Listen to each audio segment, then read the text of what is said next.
Isang malinamnam na pork menudo ang hihahain ko sa inyo. Tara, luto tayo. Samahan niyo ako. Let's do this! Napakasarap, napakalambot ng karne. Napakamalinamnam.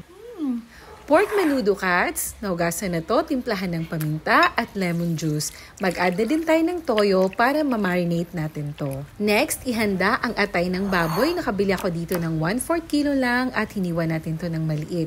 Tinimplahan ko lang ng asin at paminta at hinalo-halo. Next, ihanda na natin ang ating malinis na kawali at magpainit na tayo ng mantika.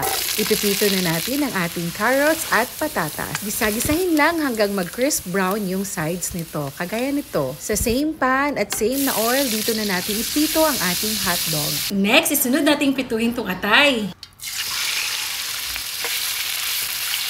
Ipinito natin to para hindi malansa. Saglit lang din para hindi tibigas yung ating atay. At dito lang din sa pinagprituhan natin ng atay, dito na tayo magigisa ng ating mga aromatics, itong ating bawang at sibuyas.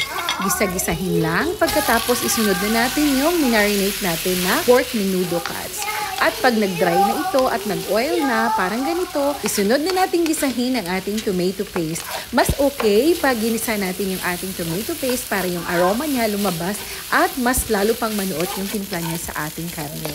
At isinunod ko na din itong central or brown sugar sa Bisaya, ito ding dahon ng laurel at naglagay din ako ng tomato sauce. Mag-add na din tayo ng tubig, pagkatapos halu-haluin natin at takpan na din natin hanggang sa maluto yung ating karne. At ito, kumulo na siya. I-check din natin kung malambot na yung ating karne, no? At pag malambot na po yung ating karne, ilagay na natin yung ating bell pepper. Pagkatapos ay itong ating pinrito, carrots and patatas, at itong ating atay, atay ng baboy. Sige nga, attendance check tayo. Tingnan natin kung umabot kayo sa video na to. Paki-comment kung taga-saan kayo. Ayan. Pagkatapos nito ay ilagay na din natin yung green peas. It happens all the time. This crazy love of mine wraps around my heart. Tonight I'm gonna break away. Oh, diba? Ganyan kasarap yung ating menudo at napakanta at nasayahan talaga ako. Grabe. Kaya naman mga kayamis, tara na mag-plating na tayo para makakain na tayo. Tara, kain na tayo mga kayamis. Thank you, Lord, for this food. Amen.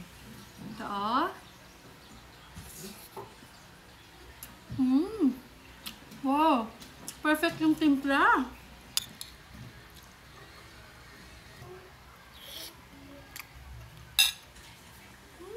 Napakasarap, napakalambot ng karne. Napakamalinamnam. Ang sarap ng combination ng atay at ng karne. Last bite tayo. For sure, ma-enjoy nyo talaga ito mga kayamis. Napakasarap po. Ayan, so ito na lang po si Yuri na laging nag-iwan ng kasabihan. Laging kumain ng tama lang, pero yummy. Like Yuri. Last bite to for Nick. Yummy ako eh.